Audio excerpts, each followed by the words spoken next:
ఈ సహోదరితో ఆత్మీయ సహవాసం కొన్ని సంవత్సరాలుగా ఉన్నది. ఎంతో మంది దైవజనులు, ఎంతో మంది దైవజనులు తెలిసినప్పటికీ కొందరే మనకు అతి సమీపంగా వస్తారు. వారిలో మీరు ఒకరిని చెప్పడానికి ఏమాత్రం కూడా సందేహించట్లేదు. చక్కగా ప్రభు వారిని దేశ విదేశాల్లో చక్కగా వాడుకుంటున్నారు. వైజాగ్ లో మరి బ్రాంచ్ చర్చెస్ ఉన్నాయి, పరీక్షలు జరుగుతుంది. నేను వెళ్ళి రావడం జరిగింది. ఇక్కడ అక్కయ్యపాలెంలో కూడా మరి నూతనంగా పరీక్షలను ప్రారంభించారు. అక్కడ కూడా దర్శించడానికి ప్రభు కృప చూపారు. మరి ఒక మంచి అభిషక్తురాలైనటువంటి దైవజనురాలని ప్రభు మన మధ్య ఉంచినందుకు దేవునికి మహిమ కలుగును గాక. మరి ఆ దైవజనురాలు మన మధ్య ఉండటము మనకి ఎంతో ఆశీర్వాదకరం, దీవెనకరమని తలుచుకుంటూ మరి దైవజనురాలకి సమయాన్ని అప్పగిస్తూ ఉన్నాను. చప్పట్లు కొడుతూ వారిని ప్రేమపూర్వకంగా ఆహ్వానిద్దాము.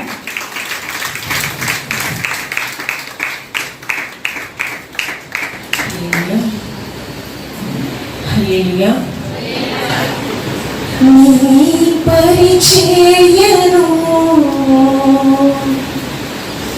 పురముట్టించుటేనా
మన పరమ తండ్రికి మహిమయు ఘనతయు కలుగును గాక.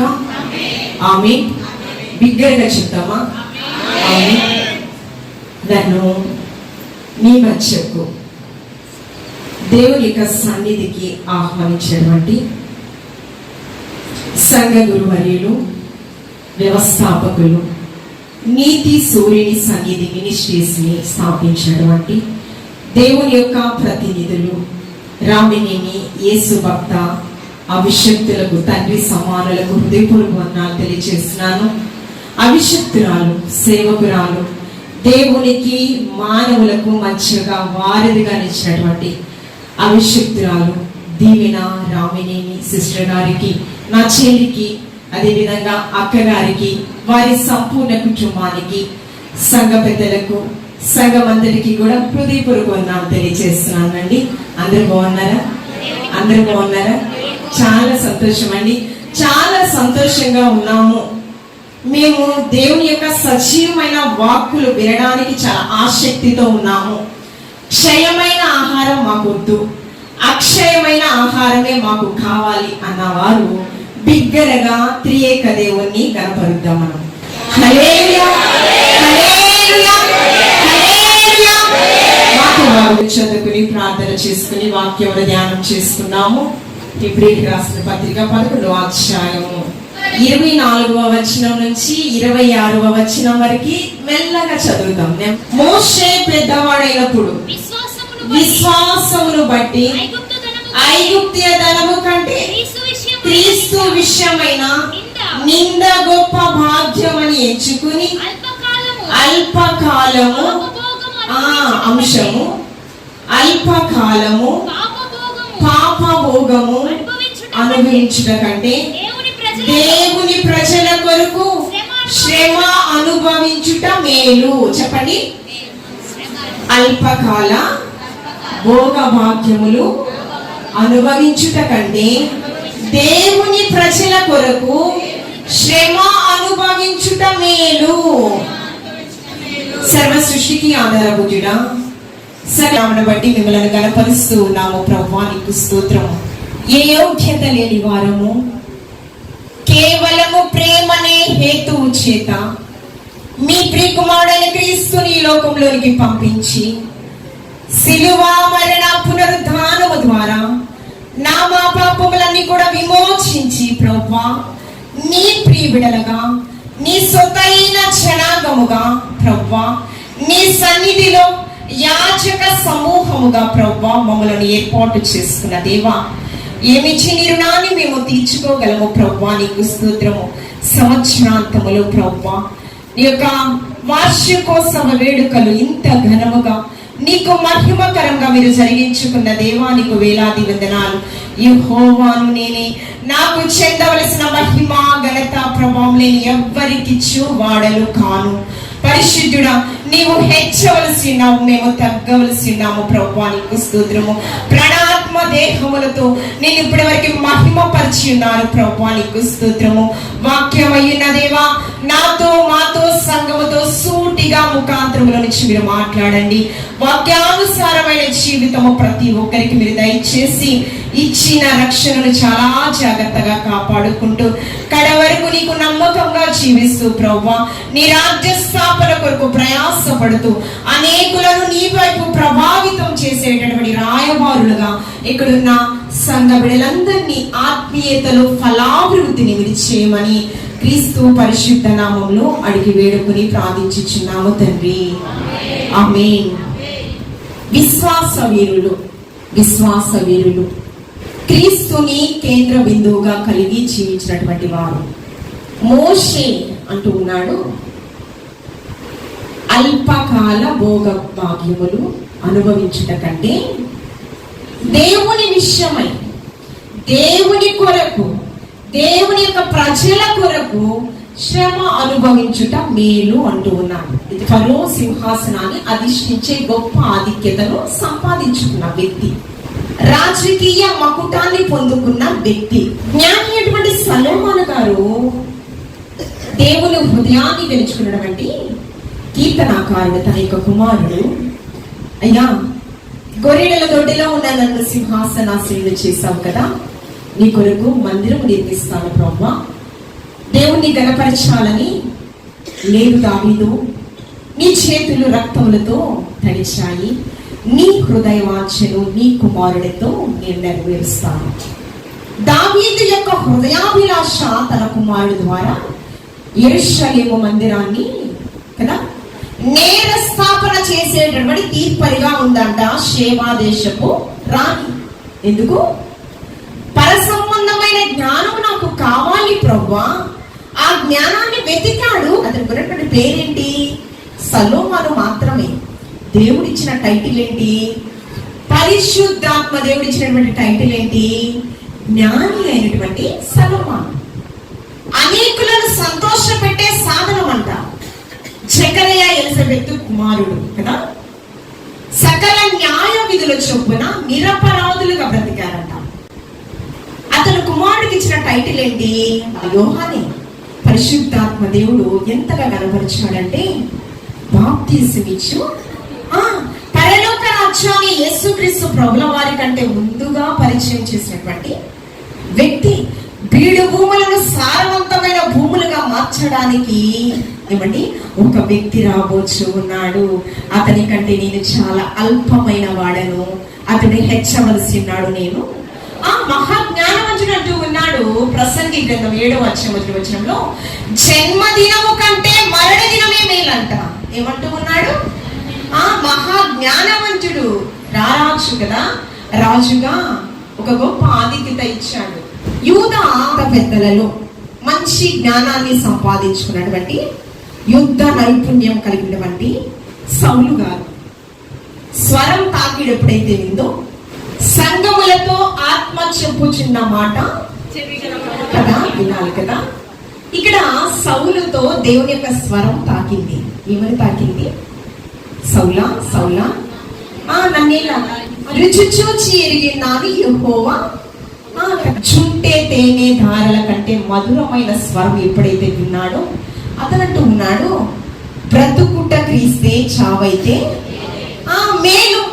మేలైన వాటిని మనం చూస్తున్నాం. ఏది మేలు? పూరే గుడిసె మిద్దవడం మేలు. క్షయమైన ఆస్తి పాస్తులు సమకూర్చుకోవడము మేలు. సుఖవంతమైన విలాసవంతమైన జీవితము అనుభవించడము మేలు. దేవునికి దూరస్తులుగా బ్రతికేవారు చాలా విలాసవంతమైన జీవితము కొనసాగిస్తూ ఉన్నారు. మేమెందుకయ్యా ఇలా ఉన్నాము అని అనేక మార్లు కుటుంబములో వచ్చేటటువంటి శోధనలు బట్టి మాట్లాడుకునే సందర్భాలు అనేకమైనవి ఉంటాయి. చింతలేని మనిషి చింతలేని గృహము ఉందా? చింతలేని మనిషి చింతలేని గృహం ఉందా? లేదండి. ధనవంతుడిని అడిగారు కూడా ఏదో ఒక వెలితి చెప్తాడు, ఏదో ఒక లోటు చెప్తాడు. అంటే చింతలేని గృహం ఒకటి ఉంది. అందుకే యేసుక్రీస్తు ప్రభుల వారు, సాక్షాత్తు యేసుక్రీస్తు ప్రభుల వారే ధన్యతలో చివరి ధన్యత అంటూ ఉన్నాడు. నీతి కొరకు హింసింపబడు వారు మాత్రమే ధన్యులు. నీతి కార్యములో ఎవరైతే పాలిభాగస్తులు అవుతారో వారు మాత్రమే ధన్యులు. క్రైస్తవ సమాజముగా కూడుకున్నాం మనం. సంఘం అనగా ఏంటంటే విశ్వాసుల సమూహము. క్రీస్తు శరీరము సంఘము. శరీరములో మనం ఎలాగా అమర్చబడి ఉన్నామంటే ఒకరికొకరు అవయవాలుగా అమర్చబడి ఉన్నామంట.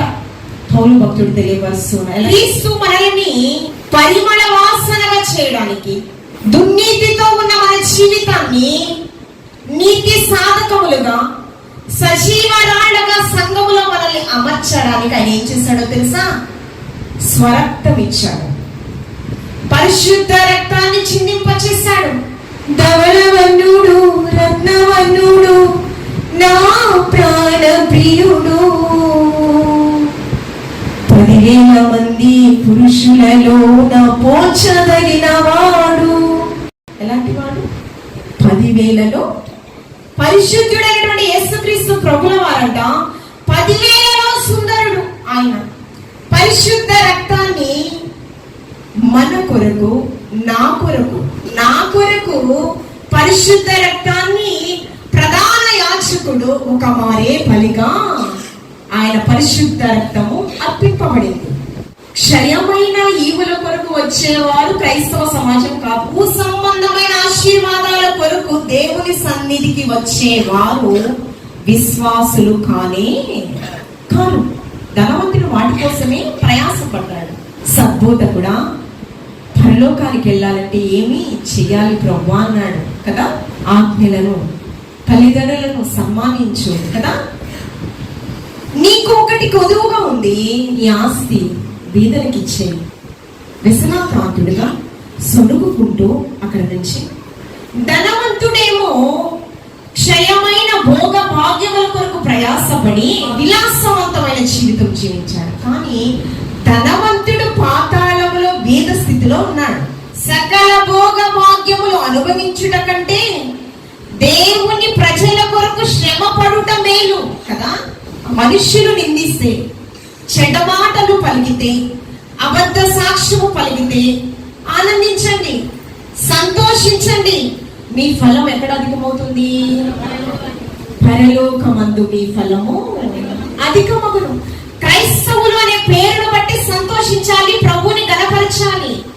క్రైస్తవులు అనే పేరు మనము పిలిపించుకుంటున్నాము, కానీ ఆ తగిన జీవితము మనలో ఉందా లేదా అనేది మనల్ని మనము ఆత్మ పరిశీలన చేసుకోవాలి కదా. బీద స్థితిలో, అసహ్యింపబడే స్థితిలో, మనుష్యుల చేత తృణీకరింపబడే స్థితిలో ఉన్న కుష్టి వ్యాధిగ్రస్తుడు లాజరు ఎక్కడున్నాడు? అబ్రహాము రొమ్మున ధనవంతుడు హోదాలో ఉన్నాడు. క్షయమైన ఈవుల కొరకు ప్రయాసపడిన ధనవంతుడేమో నిరుపేద స్థితిలో ఎక్కడ? అగ్ని ఆరడం లేదంట, పురుగు చావడం లేదంట. ఏమండి? కానీ నూతన యెరూషలేము కొరకు గురి కలిగి, తృష్ణ కలిగి పేద స్థితిలో ఉన్న లాజరు బ్రతికాడు. సురక్షితంగా అబ్రహాము రొమ్మున. అందుకని పరలోక రాజ్యాన్ని ముందుగా చూసినటువంటి భక్తుడైనటువంటి యోహాను గారు ఆయన 21వ అధ్యాయంలో చాలా చక్కగా క్రొత్త ఆకాశము క్రొత్త భూమి గురించి, ఈ భూమి అంతా కూడా లయమైపోతుందని, నూతన యెరూషలేము క్రొత్త భూమిని చూచితిని, మొదటి ఆకాశము మొదటి భూమియు గతించిపోయెను, ఆ సముద్రములు ఇక లేవు, మరియు నేను నూతనమైన యెరూషలేమును ఆ పరిశుద్ధ పట్టణము తన భర్త కొరకు అలంకరింపబడినదై పెండ్లి కుమార్తె వలె ఉందంట. ప్రతివాని కన్నీటి బాష్ప బిందువులు తుడిచివేయను. ఇందాక ఏం చెప్పాను? చింతలేని మనిషి, చింతలేని గృహము లేనే లేదు కదా, ప్రతి కుటుంబం. అందుకని ప్రతివాని కన్నీటి బాష్ప బిందువును తుడిచివేయను. తర్వాత మరణమైనను దుఃఖమైనను ఏడ్పైనను వేదనైనను ఇకనే ఉండదు. అందుకని ఇదే ప్రకటన గ్రంథము 12వ వచనంలో పరలోక నివాసులారా ఉత్సహించండి. మనం ఎక్కడి వారము? మన పౌరసత్వం ఎక్కడుంది? పరలోకమందుంది. అందుకే అంటూ ఉన్నాడు 2 కొరింథీయులకు రాసిన పత్రికలో, శిథిలమైన గృహాలను మనుష్యుల చేతి పని కాక స్థిర నివాసమైన దేవుని చేతి పని చేత నిర్మించబడిన స్థిర నివాసమైన ఒక గృహం ఉందంట. ఆ గృహం గురించి పరలోక రాజ్యాన్ని చూసినటువంటి భక్తుడైనటువంటి యోహాను గారు, గృహం ఎలా ఉందంట? పరలోకంలో ఉంది. అది పరలోకం నుంచి దిగి వచ్చుట నేను చూచితిని అంటూ ఉన్నాడు. ఆ నూతన యెరూషలేము ఈ భూమి మీదే మన కొరకు స్థాపిస్తూ ఉన్నాడు. అక్కడ ఏముండదు? దుఃఖం ఉండదు, మరణం ఉండదు, వేదన ఉండదు, ఏడ్పు అసలే. క్రైస్తవునికి మరణ భయం అనేది ఉండకూడదు. మరణము తరువాత ఒక క్రొత్త జీవితాన్ని దేవాది దేవుడు మనకి ఇస్తానని వాగ్దానం ఇచ్చాడు. ఆ నూతన యెరూషలేములో అర్హతను సంపాదించుకుంటామా? క్రైస్తవ జనాంగంగా అభిషక్తురాలు, తండ్రి సమానులు, గురువర్యులు, ఆ సంఘము ఆహ్వానం మేరకు అందరూ వచ్చారు. సర్వ సమాజంగా కూడుకున్నారు. పిలువబడిన వయసులో ఉండాలనే ఉద్దేశం కాదు. ఏర్పాటు చేయబడిన స్థలం ఉంది, స్థిర నివాసమైన నూతన యెరూషలేము ఉంది. ఆ నూతన యెరూషలేములో మనమందరము కూడా ఏర్పాటు చేయబడిన వయసులో మనం ఉండాలని దేవాది దేవుడు ఆశపడుచు ఉన్నాడు. గలతీయులకు రాసిన పత్రిక 5:7-8 వచనాలు చూడమా. ఎలా పరిగెత్తుచున్నారు? బాగుగా పరిగెత్తుచుంటిరి గాని సత్యమునకు విధేయులు కాకుండా, ఒక నిమిషం, సత్యమునకు విధేయత చూపించకుండా. సత్యానికి జనకుడెవరు? నేనే మార్గము, నేనే సత్యము, నిత్య జీవానికి చేర్చే మార్గము నేనే. మీరు బాగుగా పరిగెత్తుచున్నారు కానీ ఆ సత్యవర్తనులకు విధేయత లేకుండా ఎవరో మిమ్మును అడ్డగించుచున్నారు. ఈ ప్రేరేపణ మిమ్మును పిలిచిచున్న నా వలన వచ్చిందైతే, నూతన యెరూషలేములోకి వెళ్ళాలి అంటే సత్యవర్తనుడైనటువంటి, సత్యములకు స్థాపకుడైనటువంటి యేసుక్రీస్తు ప్రభుల వారిని మనం అనుకరించి బ్రతకాలి. నాలో పాపం ఉన్నదని ఎవడు స్థాపించగలడు? ఛాలెంజ్ విసుకుంటున్నాడు. పిలాతు అంటున్నాడు ప్రజలతో, పొంతు పిలాతు అధికారం కింద సిలువ వేయబడి సమాధి చేయబడ్డాడు కదా. అన్న కైప వాదనలు నిలిచాయంట. ఈయన ఎదుట ఏ దోషము నాకు కనిపించడం లేదు అంటూ ఉన్నాడు. ఆయన అంటూ ఉన్నాడు, పిలాతు నువ్వు ఏమి ప్రకటిస్తున్నావయ్యా అంటే, నేను సత్యాన్ని ప్రకటిస్తూ ఉన్నాను. సత్యం అనగా ఏంటి తెలియదంట పిలాతుకి. అసత్య మార్గం. అందుకే భక్తుడైనటువంటి పౌలు రోమిలకు రాసిన పత్రిక 3:23 తీన అవసరం లేదు. 3:23 ఏ భేదము లేదు, అందరూ పాపం చేసి దేవుడు కదా, దేవుడు అనుగ్రహించే మహిమను ఏదేను తోటలో కోల్పోయిన మహిమ. సంఘం అనగా ఏమన్నాను? విశ్వాసుల సమూహం అన్నాను. ఏదేను తోటలో ఒక సంఘము నిర్మాణం చేయబడింది.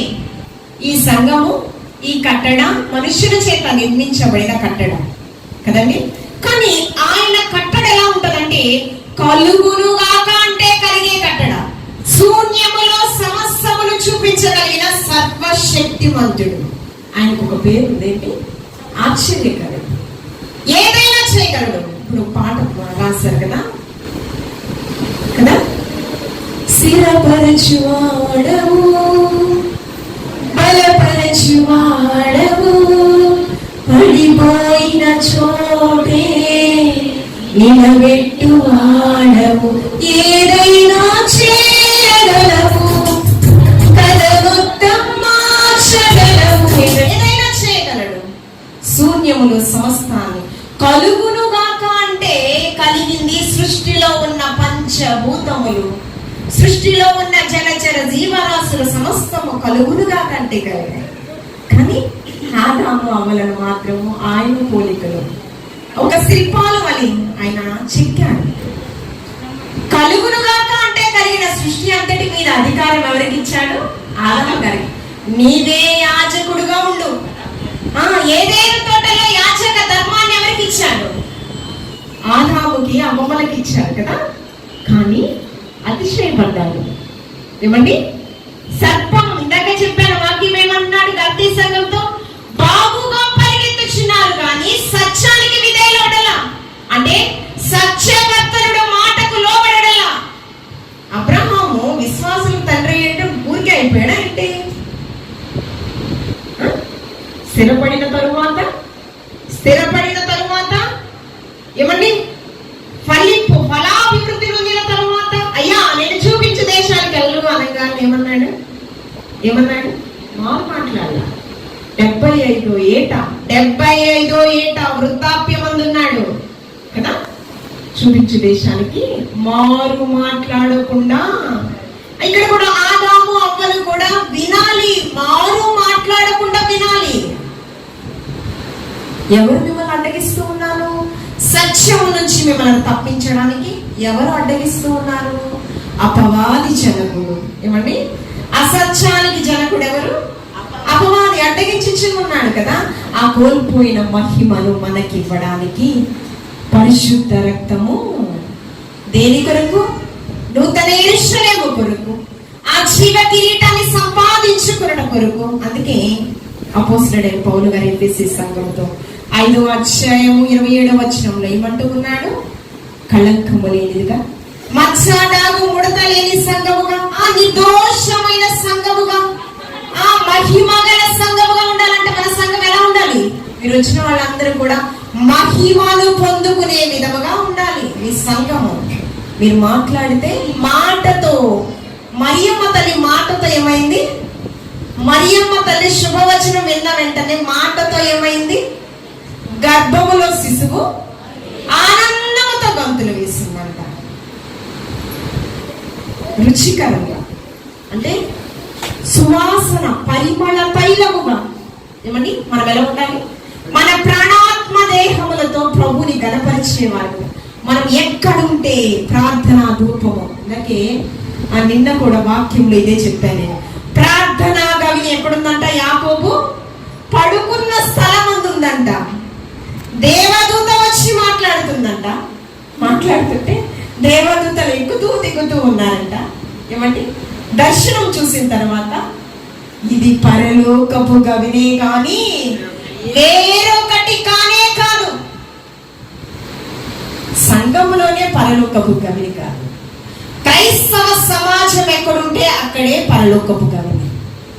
యాకోబు అంటున్నాడు, అరణ్య రోదన చేస్తూ ఉన్నాడు. ఏశావు నుంచి ప్రాణభయంతో పారిపోయాడు. ప్రాణభయంతో సేద తీర్చుకుంటున్న అతను దేవదూత దర్శనము ద్వారా అతను ఏమంటూ ఉన్నాడు? ఈ స్థలమందు దేవుని యొక్క సన్నిధి ప్రత్యక్షత ఉంది. ఇది ప్రార్థన గవిని అంటూ ఉన్నా. నేనేమన్నాను? ఏదేను తోటలో ఆదాము అవ్వలు ఆయన పోలికలో నిర్మాణంలో చేయబడ్డారు కదా. మొదటి సంఘము ఏదేను తోటలోనే ప్రారంభమైంది. ఎక్కడ ఇద్దరు ముగ్గురు కూడి నా నామమున ఉంటారో, ఇద్దరు ముగ్గురు ఉన్నారా అక్కడ ఏదేను తోటలో? ఉన్నారు కదా. మూడో వ్యక్తిగా ఎవరున్నారు? పరమ తండ్రి ఉన్నారు. ఎక్కడ ఇద్దరు ముగ్గురు కూడి నా నామమున ఉంటారో అదే సన్నిధి. అంటే క్రైస్తవ సమాజం ఎక్కడుంటే అక్కడే దేవుని యొక్క సన్నిధి.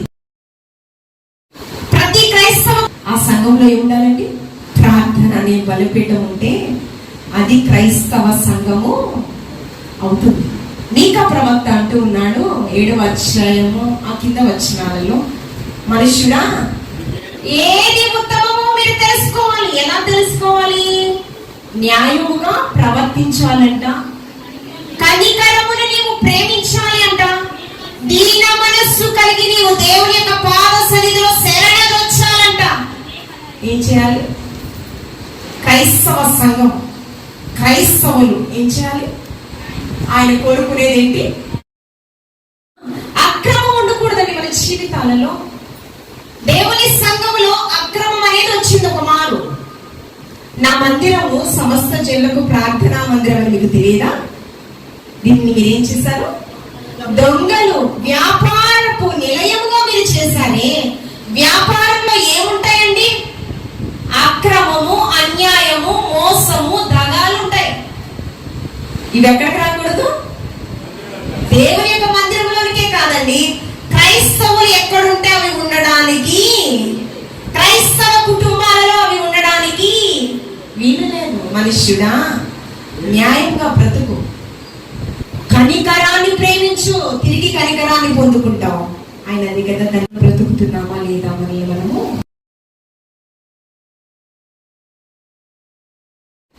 యేసుక్రీస్తు ప్రభుల వారు నన్ను వెంబడించాలి అంటే జనసమూహం వెంబడిస్తుంది. ఎందుకు వెంబడిస్తుందంటే క్షయమైన వాటి కొరకు. కొంతమంది అంట పొందుకున్న తరువాత వెడలిపోయేను. ఏమైపోయాను? 10 మంది కుష్టి వ్యాధిగ్రస్తులు స్వస్థతను పొందుకున్నారు. వారిలో కృతజ్ఞత భావం చూపించిన వ్యక్తి ఒక్క కుష్టి వ్యాధి. మిగతా వారు ఏమైపోయారు? అవసరానికి వాడుకునే దేవుడుగా క్రైస్తవ సమాజంలో కూడుకోవడానికి వినలేదు. జన సమూహం వచ్చింది, వచ్చే వాళ్ళు మళ్ళీ వెనక్కి వెళ్ళిపోతున్నారు. అందుకే ఆయన నేరుగా మాట్లాడారు. లూకాసు వార్త 19వ అధ్యాయం 23వ వచనంలో, ఎవడైనా నన్ను వెంబడింపగోరిన యెడల తనను తాను ఉపేక్షించుకుని, తనను తాను నన్ను వెంబడించాలంటే ఒక అర్హత ఉంది, ఒక కండిషన్ ఉంది. ఏమండి? దేవుని సన్నిధిలోనికి రావడానికి, పరలోక సంబంధమైన ప్రతి ఆశీర్వాదాలను అనుభవించడానికి ఒక ఉపేక్షించుకో. నిన్ను నువ్వు మరచిపోయి బ్రతకాలి. నీ కొరకు నువ్వు బ్రతకడానికి వీలేదు. అందుకే యోబు భక్తుడు తన వారితో ఏమన్నాడు? ఆశీర్వాదాల కొరకు కాదు, దేవుని కొరకు శ్రమ పడుట మేలంటూ ఉన్నారు. మీరేమంటూ ఉన్నారు? అల్పకాల భోగ భాగ్యములు అనుభవించడం. అతడు అలా నిరీక్షణ కలిగి జీవించాడు గనుకనే, క్రియాత్మకమైన జీవితం జీవించాడు గనుకనే ఈ మోషే భక్తుడిని ఏ విధంగా హెచ్చించాడో తెలుసా? భూమి అన్నంతటిలో సాత్వికుడే కాదు, నమ్మకస్తుడే కాదు. ఎలా హెచ్చించాడు ఒకసారి చూడండి. నిర్గమాకాండం 7వ అధ్యాయం 1వ వచనం. కాగా యెహోవా మోషేతో ఇట్లనెను, ఇదిగో నిన్ను ఫరోకి, మోషే నీవు నా మాటకు లోబడితే 86 లక్షల కాల్బలాన్ని నడిపించడానికి, నాయకత్వపు లక్షణాలు నేర్చుకోవడానికి ఎక్కడికి వెళ్ళాడు? 40 సంవత్సరాలు గొర్రెల దగ్గర వనవాసం చేశాడు. ఎక్కడ చేశాడు? మామ మందను మేపాడు. 40వ ఏట మిద్యానీయుల దగ్గరికి పారిపోయాడు. ఎందుకు పారిపోయాడు? ఐగుప్తీయుల్లో ఒక వ్యక్తిని చంపేస్తే వారింటి వారి భలే చెప్తున్నావు, నువ్వు తప్పు చేసావు, అలా చేయకంటే భలే చెప్తున్నావు, ఐగుప్తీయుని ఒక వ్యక్తి నువ్వు నరహత్య చేశావు, నీ గురించి మాకు తెలియదా అంటే ప్రాణభయంతో ఫరో చంపుతాడేమో పారిపోయాడు. అక్కడ ఏం చేశాడు? ఇత్రో, విద్యానీయుడు, ఇత్రో యాజకుడు సిపోరాకి అల్లరి మోక వస్తే ఇబ్బంది పెడుతుంటే వారిని కాపాడారని ఇంటికి వెళ్ళి తల్లితో ఇత్రోతో చెప్పింది. ఎందుకు ఇంత లేట్ అయిందంటే అలా ఆరాధిస్తే తల్లిదండ్రులు ఉండాలి. యవన బిడ్డలు ఇంటికి ఎందుకు లేటుగా వస్తున్నావు? ఆరాధిస్తే తల్లిదండ్రులు ఉండాలి. ఖండించేవాళ్ళు, బుద్ధి చెప్పేవాళ్ళు ఉండాలి. అలా కాకుండా బుజ్జగించే వాళ్ళు ఉంటే పాడైపోతారు బిడ్డలు. అడిగితే అల్లరి మూక ఇబ్బంది పెట్టారు నాన్నగారు. మోషే అనే ఒక వ్యక్తి మమ్మల్ని ఇంటికి పిలిచాడు, ఆతిథ్యం ఇచ్చాడు. ఆతిథ్య ధర్మము మరవకుడి అంటూ ఉన్నాడు దేవాతి దేవుడు. అక్కడికి వెళితే ప్రాణభయముతో పారిపోయిన మోషేకి ప్రాణభయముతో బావి దగ్గర కూర్చున్నాడు. బంధం లేదు, ఏంటి రక్త సంబంధికులు లేరు, బలగం లేదు, రాజరికం లేదు, ఏమి లేదు. ప్రాణభయం. సిపోరా నుంచి వివాహం చేస్తాడన్న. ఏం చేస్తా? 1000 అబద్ధాలాడి అటు 7 తరాలు ఇటు 7 తరాలు చూసి పెళ్లి చేయాలి కదా. ఇక్కడ మోషేకి ఏమి ఆస్తి లేదు, బలగం లేదు, నా అనే వారు ఎవరు లేరు, విడిచిపెట్టి వచ్చేసాడు. వచ్చేస్తే ఇత్రో అంట సిపోరా పిచ్చుక. సిపోరా అంటే అర్థం ఏంటి? పిచ్చుక. పిచ్చుక అరిస్తే ఎంత బాగుంటది, వినాలనిపిస్తాయి కదా. వినాలనిపిస్తుందా లేదా? పిచ్చుకనిచ్చి వివాహం చేశాడంట సిపోరాని. క్యారెక్టర్ అనేది చాలా ఇంపార్టెంట్. మోషేలో ఏముంది? నమ్మకమైన వాడు అంటున్నాడు. పరిశుద్ధాత్మ దేవుడు పరమ తండ్రితో ఇచ్చిన సాక్ష్యం ఏంటంటే భూమి అన్నంతటిలో మిక్కిలి సాత్వికుడు, నమ్మకస్తుడు, భూజు దేశంలోనే భక్తిపరుడు. యోబు దేశంలోనే భక్తిపరుడు అంట. ఏమండి? చెడు నడతలను విసర్జించాడు, పాపాన్ని అసహించాడంట కదా. ఆ మోషేని 80 ఏట మండుచున్న అగ్నిపొదల మధ్య ఇత్రో మందను మేపుతూ ఉన్నప్పుడు స్వరం వచ్చింది, 6 లక్షల ప్రజలను నువ్వు నడిపించే నాయకుడుగా వెళ్ళిపోయాడు. అక్కడ కృతజ్ఞత భావం మరిచిపోయారు ప్రజలు. అయ్యా, మేమేదో బానిస బ్రతుకులు బ్రతికాము, ఆ కాడి నుంచి విడిపించని మేము విజ్ఞాపన చేశాము. విజ్ఞాపనని ఆ కాడి నుంచి విడిపించుటకు నిన్ను పంపించాడు. అన్నపానముల కొరకు, ఆకలి దొప్పుల కొరకు ఎన్నో మార్లు సొడిగారు. అందుకని సొనుగుడు పాపము. దేవుని సన్నిధికి వస్తున్నాము, క్షయమైన ఈవులు మాకు దొరకటం లేదని ఎన్నో మార్లు ఈ సంఘం వదిలిపెట్టి ఇంకో సంఘం, అలా సంఘాలు మారే విశ్వాసులు కూడా లేకపోలేదు. దేవుని సన్నిధికి ఎందుకు రావాలంటే ఒకటే, సజీవమైన వాక్కులు వినడానికి. మరణం తర్వాత క్రొత్త జీవితం ఉందని దేవాతి దేవుడు మనకి చెప్పాడు.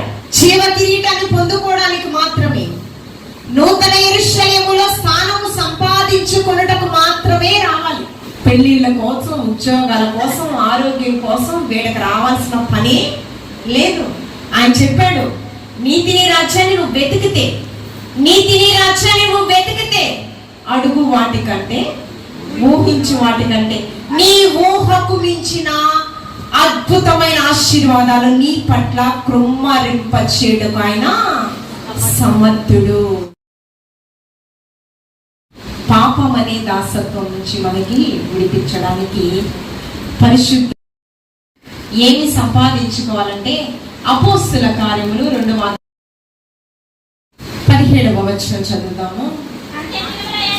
అంత్య దినములయందు నేను మనుష్యులందరి మీద నా ఆత్మను కుమ్మరించేదను, మీరు కుమారులను కుమార్తెలను ప్రవచించ. ఏమి పొందుకోవాలంట ఈ అంత్య దినాలలో? ఆత్మాభిషేకం ఆయన కుమ్మరింప చేస్తాడు. అది నువ్వు పొందుకో. అది నువ్వు పొందుకుంటే ఏమవుతుంది?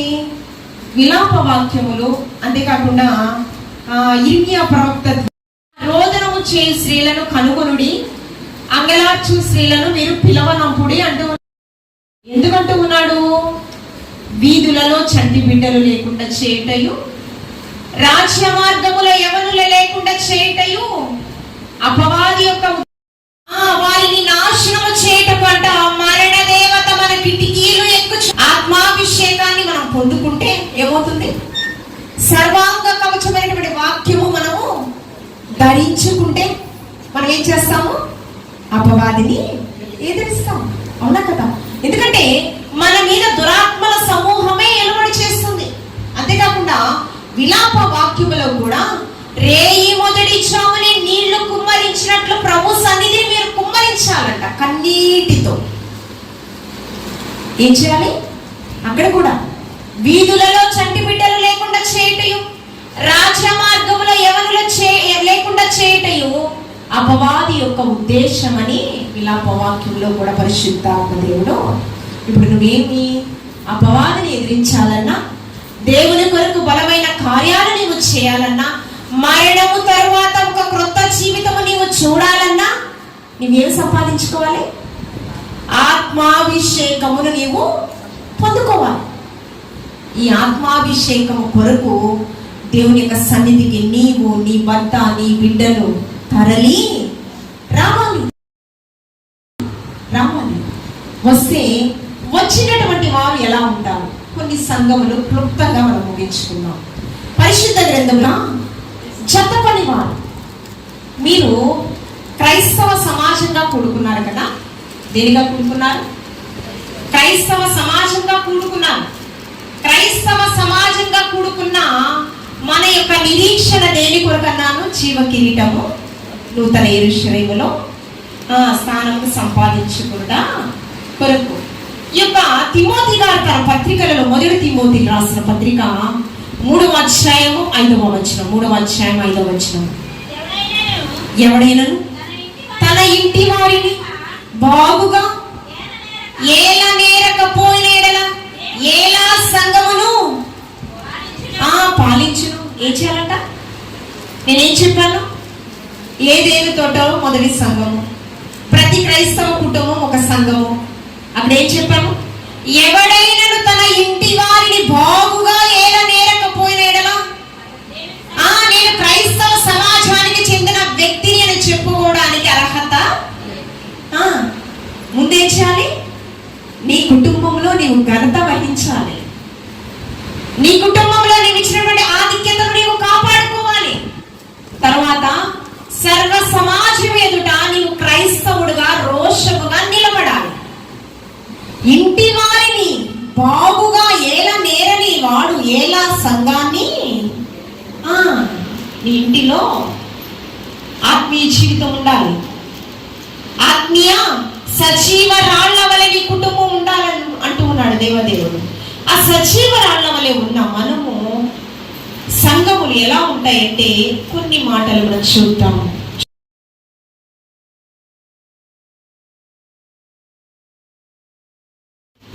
ఎవరైనా తన ఇంటి వారిని బాగుగా ఏలా నేరకపోయిన ఎడలా అన్నాను. అవునా? ఏలిన ఎడల ఎలా ఉంటారు చూద్దాం. రోమీయులకు రాసిన పత్రిక 16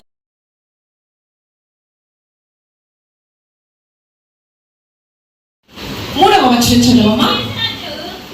క్రీస్తు యేసునందు నా చెత్త పని వారైన ప్రిస్కిల్లకును అప్పులకును నా వందనములు చెప్పుడి. వారు నా ప్రాణము కొరకు దేవుని హృదయాన్ని గెలిచినటువంటి దావీదు యొక్క సహోదరుడు. నువ్వేం చేయాలి? అతని ప్రాణాలను కాపాడు ప్రక్రియలో సైనికులుగా అయ్యారు కదా, మీరు ఎదురుగా నిలబడిపోవాలి. ఏం చేయాలి? దేవుని చిత్తము ప్రణాళిక నెరవేర్చబడాలి అంటే అపవాదికి మోషే కావాలి, దేవునికి కావాలి. తల్లి గర్భములో పిండముగా రూపింపబడక మునిపే పరమ తండ్రి ప్రతిష్ఠించుకున్నాడు. తల్లి గర్భములో ఉన్నది మొదలుకొని అపవాది మోషేని వెంటాడుతూనే ఉంది. వెంటాడిందా లేదా? ఆజ్ఞ శాస్త్రం అమలుపరిచాడా లేదా? వారిలో అంట ఇశ్రాయేలు ప్రజల సత్తువు పెరిగిపోతుందంట, వారిలో బలము పెరిగిపోతుందంట. అందుకే వారిని ఎంతగా బలహీన పరచాలని ప్రయత్నించినా, శక్తికి మించిన భారాన్ని పెట్టినా సత్తువు తగ్గడం లేదంట. అందుకని ఏం చేశాడు? రానున్న తరములో మగ శిశువు పుట్టడానికే ఆజ్ఞ జారీ చేశాడు.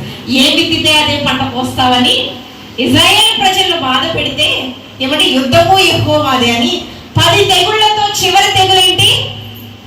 ఐగుప్తీయులలో మగ శిశువు ఉండడానికే వీలు లేదు. ఏది విత్తితే అదే పంట. అప్పుడే వారి కుమారుడు చనిపోయాడని తీసుకుని నువ్వు వెళ్ళిపో ఉన్న పాటున మోషే అని చెప్పాడు. నా ప్రాణము కొరకు అకుల పిస్కిల్లా తన ప్రాణమును ఇచ్చుటకైనను తర్వాత ఇచ్చుటకైనను తెగింపుందంట. ఓ మరణమా నీ ముల్లెక్కడ? హోషేయ ప్రవక్త ద్వారా హోషేయ యెహోవా రక్షకుడు హోషేయ అన్నమాట. యేసుక్రీస్తు ప్రభుల వారిని అనుకరించిన అపోస్తులు కూడా ఓ మరణమా నీ ముల్లెక్కడ? మరణానికి ఎదురుగా వెళ్ళారు. వాళ్ళంటూ ఉన్నారు పౌలు భక్తుడు. 14 సంఘములను స్థాపించిన ఆయన బ్రతుకుట క్రీస్తే చావైతే లాభం అంటూ ఉన్నాడు. ఇక్కడ కూడా ఏమంటూ ఉన్నాడు? ఇచ్చుటకైనను తెగించిరి మరియు వారి ఇంట ఉన్న సంఘమునకును. వారి ఇంట ఏముందండి? అకుల ప్రిస్కిల్ల దగ్గర ఏముందండి? సంఘం ఉందండి. ఇద్దరు తర్వాత ఇక సర్వ సమాజముగా వారిని అనుకరించారంటండి. వారిని అనుకరించాలి. నీవు ఏమండి అనేకులను ప్రభావితం చేసేటటువంటి వ్యక్తిగా, ఒక సంఘముగా కిరీటం పొందుకోవాలంటే, జీవ గ్రంథములో పేరు లిఖించబడి ఉండాలంటే, నూతన యెరూషలేములో స్థానము సంపాదించుకోవాలంటే ప్రాణం ఇచ్చే తెగువ అకుల ప్రిస్కిల్లకు ఉందంట. మీ దంపతులకుందా? మీ దంపతులకుందా? పాస్టర్ నన్ను ఇప్పుడు ఒక మాట అంటారు. మా చెల్లి కూడా చాలా సార్లు అంది, అక్క నీ గురించి ఎప్పుడు నువ్వు చూసుకో, నీ ఆరోగ్యం గురించి, నీ క్షేమం గురించి. చెల్లి చాలా సార్లు నాతో ఈ మాట, కీర్తి కూడా ఉంది. అప్పుడు ఆ మాటలు వింటున్నప్పుడు మనకి ఆదరణ, కన్నీరు,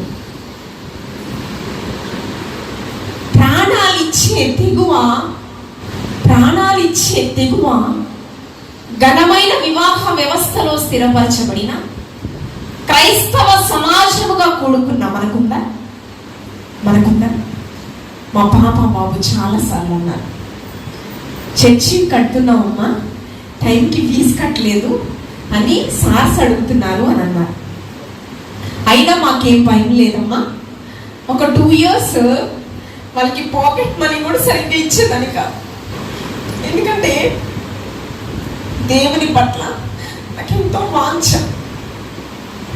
పాండమిక్ సిచ్యువేషన్లో, కోవిడ్లో అందరూ ప్రాణ భయంతో ఎక్కడెక్కడ డబ్బులు దాచుకుంటున్నారు. నా సాక్షులు ఇక్కడే ఉన్నారు, మా బిడ్డలు. పాండమిక్ సిచ్యువేషన్లోనే కదా నేను మందిర నిర్మాణం ప్రారంభం చేసింది. మా పాస్టర్ గారు చాలా కోప్పడ్డారు, మా పుట్టినింటి వారు, మెట్టినింటి వారు చాలా కోప్పడ్డారు. తెగు ఉండాలండి. నేను దేవుని కొరకు ఏదైనా చేయగలాలి, ఎందుకంటే ఆయన 200 ప్రతిఫలం ఇస్తాడు మనకి. యోగు భక్తుడు ఊజు దేశంలో భక్తి పరుడని స్థానము, సాక్ష్యము పరలోకం నుంచి పొందుకున్నాడు. అతడికి ఆస్తి పోయింది, బిడ్డలు పోయింది, భార్య కూడా అసహింపబడే స్థితిలో కుష్టి వ్యాధిగ్రస్తుడిగా ఉన్నాడు. ఏమంటూ ఉన్నాడు? దేవుడు ఇచ్చాడు, దేవుడే తీసుకున్నాడు, ఆయన నామమునకు మహిమ కలుగును గాక అంటూ ఉన్నాడు. ఇక్కడ ప్రాణాలు ఇచ్చే తెగువంట. దేవుని కొరకు ఏమి ఇస్తావని నీకు జీవ గ్రంథంలో పేరుండాలి. సంఘ పరిచర్యలో ఏమి సమర్పణ నీలో ఉందని నీవు నిన్ను కనపరచాలి. దేని కొరకు దేవుని సన్నిధికి వస్తున్నావు? ప్రాణాలు ఇచ్చే తెగువ సంఘ బిడ్డలకు ఉండాలి. మొట్టమొదటిగా. రెండోది చూద్దాం. కొరింథీ పట్టణస్థులతో 2 కొరింథీయులకు రాసిన పత్రిక 8వ అధ్యాయము 1వ వచనం నుంచి చూద్దాం. సహోదరులారా, మాసిదోనియ సంఘమునకు అనుగ్రహింపబడి ఉన్న, ఏమనుగ్రహింపబడింది? దేవుని కృపను గురించి మీకు నేను తెలియజేయుచున్నాను. కృప అంటే కనిపించేది కాదండి. దేవుని పరిచర్యలో పాత్రలుగా వాడబడమే కృప. క్రైస్తవుడు అని పేరు సంపాదించుకోవడమే కృప. కృప అంటే ఏంటి? అర్హత లేని వాడిపైన చూపించేదే కృప. అవునా? అర్హత ఉందా మనలో? ఏమండి? దుర్నీతితో ఉన్న మన జీవితం అంట ఎలా ఉంది? దుర్నీతితో అసహ్యింపబడే, కంపు కొట్టే, అంటే అందుకే శాస్త్రులు పరిచయాలు వాళ్ళ గురించి ఒక మానాలు ఏమంటున్నారు? సున్నము కొట్టిన సమాధుల వలె. ఏమండి? అజితేంద్రియముతో నిండిన వాళ్ళ జీవితాలంట. కొన్ని మాటలు మాట్లాడుతున్నారు మన జీవితాలు కూడా. ఎవరైతే నామకార్థము భక్తి శ్రద్ధలతో పైకి భక్తి పరుల వలె ఉంటూ దేవుని యొక్క ఆత్మాభిషేకం పొందుకోలేని, శక్తిని పొందుకోలేని స్థితిలో ఎవరైతే ఉంటారో వారికి ఆ వాక్యం, వారే శాస్త్రులు పరిచయులు. ఏమండి? దేవుని కృపల గురించి మీకు తెలియజేయుచున్నాను. ఏలయనగా వారు శ్రమల వలన పరీక్షింపబడగా అత్యధికముగా సంతోషించారు. ఇందాకేం చెప్పాను? నా ప్రాణం కొరకు తన ప్రాణాలు ఇవ్వడానికి తెగువ చూపినటువంటి దంపతులంట. ఇప్పుడు ఏం చెప్పాను? దేవుని కృపల గురించి నేను తెలియజేస్తున్నాను. ఆ కృప ఎలా ఉందో తెలుసా? శ్రమలు సహించువాడు ధన్యుడని యాకోబు గారు తెలియపరుస్తూ ఉన్నాడు. పరలోక నరం కోసం మీరు ప్రయాసపడండి యాకోబు భక్తుడు తెలియపరుస్తూ ఉన్నాడు. శ్రమలలో సంతోషించిన సంఘముగా మాసిదోనియా సంఘం ఉందంట. తర్వాత శ్రమల వలన పరీక్షింపబడగా అత్యధికంగా సంతోషించిరి, మరియు వారు నిరుపేదలైనను వారి దాతృత్వముగా బహుగా ఎలా ఉన్నారంట? నిరుపేద స్థితిలో ఉన్నారంట. బీద విధవరాలు నిరుపేద స్థితిలో ఉంది. వారికి ఉన్నటువంటి సమస్తాన్ని ఇచ్చిందంట దేవునికి. ఏమిచ్చింది? ఆమెకున్న సమస్తం ఇంక అదే అంట. సమస్తాన్ని ఇచ్చిందంట. సారేపతు విధవరాలు సమస్తం ఇచ్చింది ఎలీషా దైవజనుడికి. అమ్మా నీరు ఇచ్చాడు. అమ్మా అప్పమివ్వు అంటే, నా కుమారుడికే ఉందయ్యా, నాకు కూడా లేదు. కొద్దిగా పిండి, కొద్దిగా నూనె, ఒక అప్పమునకు మాత్రమే ఉంది. ఇవ్వమ్మా, ఆకాశ వాకిళ్ళు తెరవబడతాయి. కరువంతటిలో, స్పష్టంగా పరిశుద్ధాత్మ దేవుడు రాశాడు, కరువంతటిలో సమృద్ధి చూసిందంట సారేపతు విధవరాలు. ఆమె పేరది కాదు, ఆమె పేరది కాదండి. సారేపతు అనే గ్రామంలోనే ఒక సాక్షి బిడ్డగా నిలబెట్టుకున్నాడు. నీవు పొన్నూరు పట్టణంలో ఒక సాక్షి బిడ్డగా, నా చెల్లి దీవెన అభిషక్తురాలు ఒక సాక్షి బిడ్డగా, గురువర్యులు ఒక సాక్షి బిడ్డగా ఎలా ఉండాలి? ఏమండి? మగ్దలే ప్రాంతంలో మగ్దలేని మరియ, ఏమండి? తర్వాత సమరయ ప్రాంతానికే సువార్తికురాలు ఒక సమరయ స్త్రీ, షునోమి పట్టణానికే ఒక ఘనత వహించిన షునోమీరాలు. ఎన్ని పేర్లు ఉన్నాయి? శ్రమలలో పరీక్షింపబడగా అత్యధికముగా సంతోషించిన సంఘం అంట. నిరుపేద స్థితిలో దాతృత్వంతో ఉన్నారంట.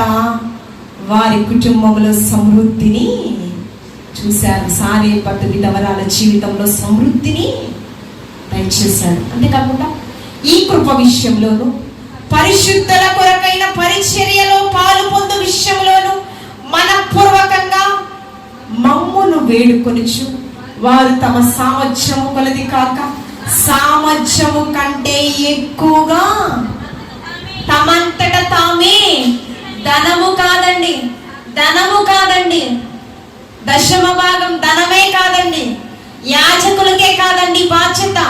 జీవ కిరీటం ఎవరికి కావాలో వారు ఖచ్చితంగా ఈ పనిలో పాలిభాగస్తులు అవ్వాలి.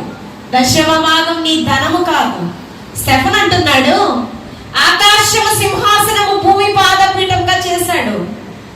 నీ చేతులతో హస్త కృత్యములతో చేసినటువంటి ఈ మందిరములు ఏ పాటివి? ఎవరితో? ఎవరితో? యూదా మత పెద్దలు. కోపం వస్తుందా రాదా? ఎవరినైనా తప్పు స్ట్రైట్ ఫార్వర్డ్ గా, అమ్మా తప్పును ఖండిస్తే చాలా కోపం వస్తుంది. నిజంగా తప్పును ఖండించేవాడే నిజమైన వ్యక్తి. అందుకే మేలుకోరు స్నేహితుడు ఏం చేస్తాడు? నీ గాయాన్ని రేపుతాడు. నీ హృదయానికి, దేవునికి హృదయానికి ఆయాసకరమైన స్థితి ఏదుందో దాన్ని సరిచేయడానికి మనుషులు కొనియాడితే నీకేమొస్తాయి? ప్రశంసలు కాదు, మెప్పులు కాదు, ఏమొస్తాయి? కొనియాడినప్పుడు నీకు శ్రమ కలుగును. నీకేమవుతుంది? నీ ఆశీర్వాదం అక్కడికే అయిపోతుంది. నీలో ఏమొస్తుంది? అతిశయం వస్తుంది, ఏమని లేనిపోయిన దర్పం వస్తుంది, గర్వం వస్తుంది. ఆహా నేనే అంటావు. నేనే అనడానికి మీరేంటి? శోధనలో, శ్రమలలో, కృప విషయములలో రాబో తరము వారికి మాసిదోనియా సంఘము ఒక సాక్షి, ఏమండి, ఘనత వహించిన సంఘముగా కనిపిస్తుంది. రెండోది చూద్దాము. ఇందాక అకుల్ల ప్రిస్కిల్ల సంఘము ప్రాణాలిచ్చే తెగువు, శ్రమలలో నిలిచిన సంఘము, లేమిలో సమృద్ధిగా ఇచ్చిన సంఘము. నీ దశమ భాగము సమయము దినములో 2.5 గంటలు దేవునికి నువ్వు ఇచ్చి నీవు శోధించు. అందుకే స్టెఫన్ అన్నాడు, సూటిగా స్పష్టంగా మాట్లాడాడు కాబట్టి రాళ్లతో కొట్టి స్టెఫన్ని చంపించేశాడు. క్రైస్తవ జనాంగము పాపమును ఖండించేవారు కావాలి. పాపాన్ని ఖండించాడు. అనేకులను సంతోష పెట్టే సాధనం అంట. తన జీవితంలో సంతోషం లేదు. బాప్తిస్మ యోహాను అతని బట్టి ప్రవచనం ఏంటి? అనేకులను సంతోష పెట్టే సాధనం అంట. నీ ప్రార్థనలు ప్రభు సన్నిధికి చేరిన ఈ జకర్యా అంటూ ఉన్నాడు పరిశుద్ధాత్మ దేవుడు. ఆ గాబ్రియేల దూత మరేమి సకల న్యాయ విధుల చొప్పున నిరపరాధులుగా బ్రతికాలని నీ ప్రార్థనలు ప్రభు సన్నిధికి చేరాయి జకర్యా. అందుకని యేసుక్రీస్తు ప్రభుల వారు యోహానును బట్టి ఒక సాక్ష్యము, స్త్రీలు కనిన వారిలో, స్త్రీలు ఎంతమంది తల్లులు ఉన్నారు? స్త్రీలు కనిన వారిలో బాప్తిస్మిచ్చే యోహాను కంటే గొప్పవాడు మరి ఎవడును లేడు. అలాంటి సాక్ష్యం కలిగి అందుకే పాపాన్ని ఖండించాడు. ఫలితంగా చిరచ్ఛేదనము చేయబడ్డాడు. వాక్యం ఏం చెప్పాను? నన్ను వెంబడిస్తే నిన్ను నువ్వు ఉపేక్షించుకో. నన్ను వెంబడిస్తే ప్రతిదినము తన నీ సిలువలు మోయాలి చెప్పాను ముందే. క్రైస్తవులుగా సమాజంలో కూడుకున్న ప్రతి ఒక్కరూ క్షయమైన ఆశీర్వాదాల కోసం వచ్చే వాళ్ళు క్రైస్తవులు కాదే కాదు. మూడోది చూద్దాం. అపోస్తల కార్యం 16వ అధ్యాయం 10వ వచనం. 16వ అధ్యాయం 10వ. అమ్మా మళ్ళీ చదువు.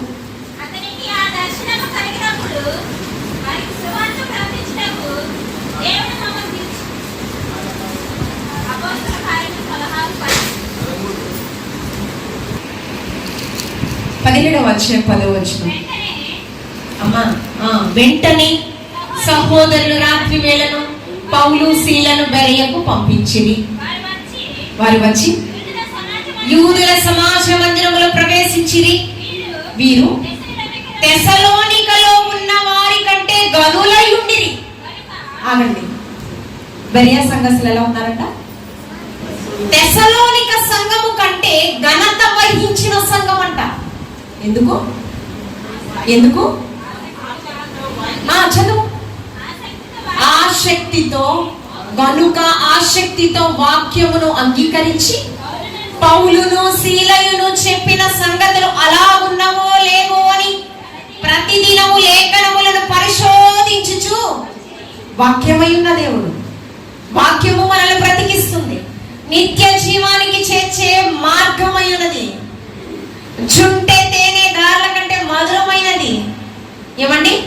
కృంగిన వారిని లేవనెత్తువాడు, మారానుభవాలతో నిండిన మన జీవితాలను మధురమైన అనుభూతులుగా మార్చే వాక్యమై ఉన్న దేవుడు. ఏమంటున్నాడు? అందుకే బెరియా సంఘస్థులంట ప్రతి దినము దైవజనులు చెప్పిన మాటలు గుడ్డిగా వినడల్లా ప్రతినిధులు, దేవుని ప్రతినిధులు వాడు చెప్తున్నారు. ఉన్నవో లేవో అని ప్రతిదినము లేఖనములను ధ్యానించుచు పరిశోధించుచు ఉన్నారంట. మీరు కూడా ఏం చేయాలి? క్రైస్తవ సమాజంగా కూడుకుని మీరు ఏం చేయాలి? లేఖనాలు వినాలి. నిద్రపోవడానికి రాకూడదు, ఇక్కడికి నిద్రపోవడానికి రాకూడదు, విసుగ్గా రాకూడదు, పెళ్లికి ఎంత చక్కగా రెడీ అయ్యాక,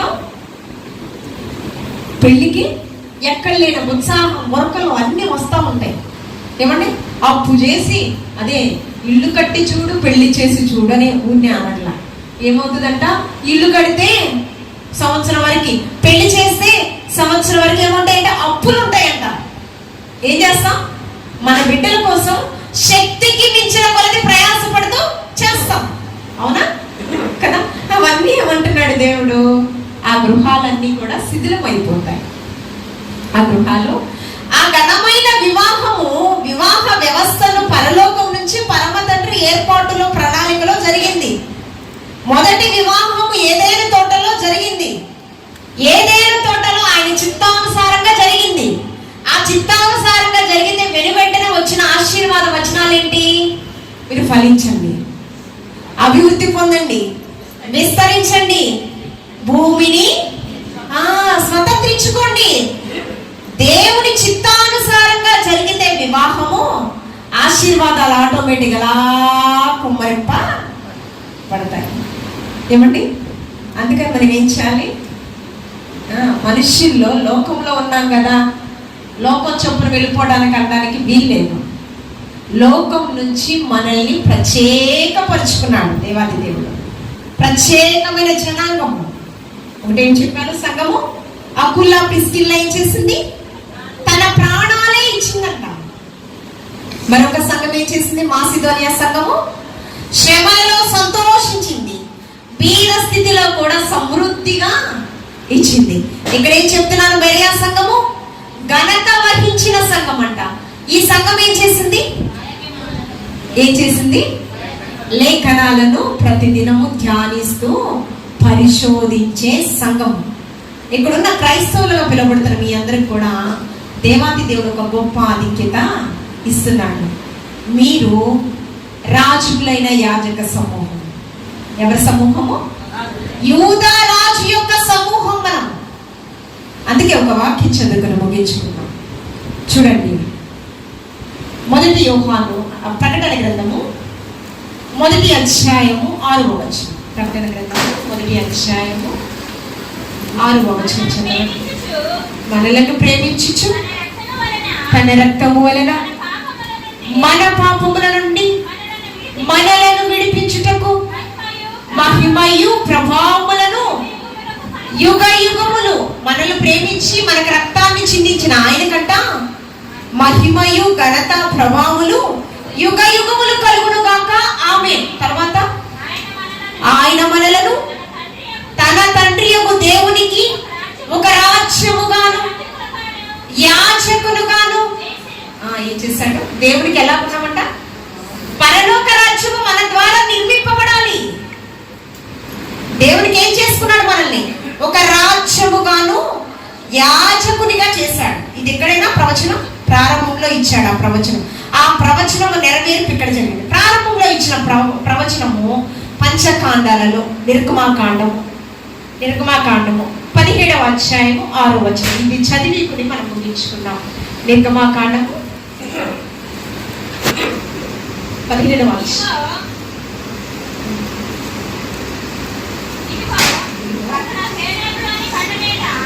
ఒక్క నిమిషం.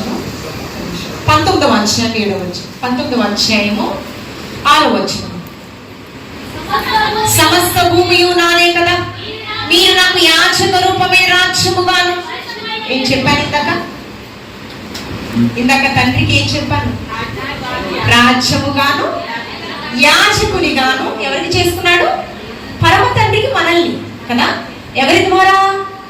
యేసుక్రీస్తు ప్రభు. దూరస్తులుగా ఉన్న మనల్ని సమీపస్తులుగా సమాధానపరిచింది ఏది?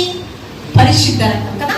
ఇక్కడ చదువుకున్నాం, సమస్త భూమియు నాదే కదా, మీరు నాకు యాజక రూపమైన రాజ్యముగాను, పరిశుద్ధ యాజక రూపమైన రాజ్యముగాను, పరిశుద్ధమైన జనముగాను. ఈ ప్రవచనం ఎక్కడ నెరవేర్పు జరుగుతుంది చూస్తున్నాం? చివరిలో ప్రకటన గ్రంథంలో.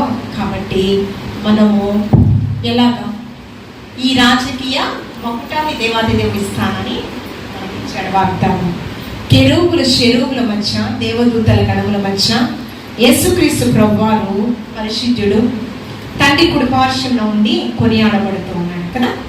అందుకని ఆయన అంటూ ఉన్నాడు, మీ కొరకు నేను నివాస గృహమును సిద్ధపరచుటకు వెళ్ళుచు ఉన్నాను. నా తండ్రి ఇంట అనేక నివాస స్థలములు కలవు, లేకపోతే నేను మీకు చెప్పుదును. ఆ దారులు ఎలా ఉన్నాయంట? బంగారముతో పొడవి వేయబడిన రాజవీధులంట. అక్కడ ఎలా ఉంటాం మనము? యాజక వంశముగా, పరిశుద్ధ జనముగా, యేసుక్రీస్తు ప్రభు వారితో ఉండేటటువంటి గొప్ప ఆధిక్యత. ఆ ఆధిక్యత మనం సంపాదించుకుందామా? లేకపోతే క్షయమైన వాటి కొరకు ప్రయాసపడుతూ ధనవంతుడు వలె పాతాళంలో చివరి క్షణంలో ఉందాము? ఆలోచించేద్దాము. కార్యారంభము కంటే కార్యారంభం. చదువుకున్నటువంటి లేఖన భాగము ఏమండి? మోషే చదివిన లేఖన భాగం ఏంటి?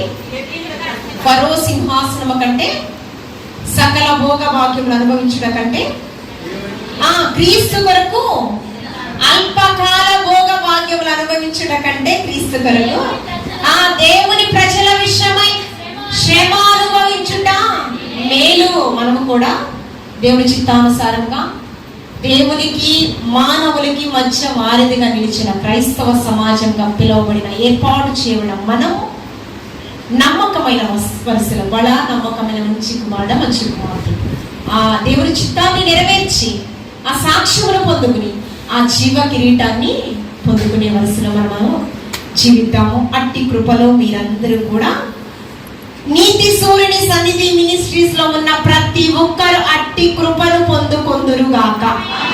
జీవ కిరీటం పొందుకునే వరుసలో మీ అందరూ ఉందురు గాక. పరలోక రాజ్యములో పౌరసత్వాన్ని సంపాదించుకొందురు గాక. భూ సంబంధమైన పరలోక సంబంధమైన ఆశీర్వాదాలకు యోగ్యులుగా ఎంచబడుదురు గాక.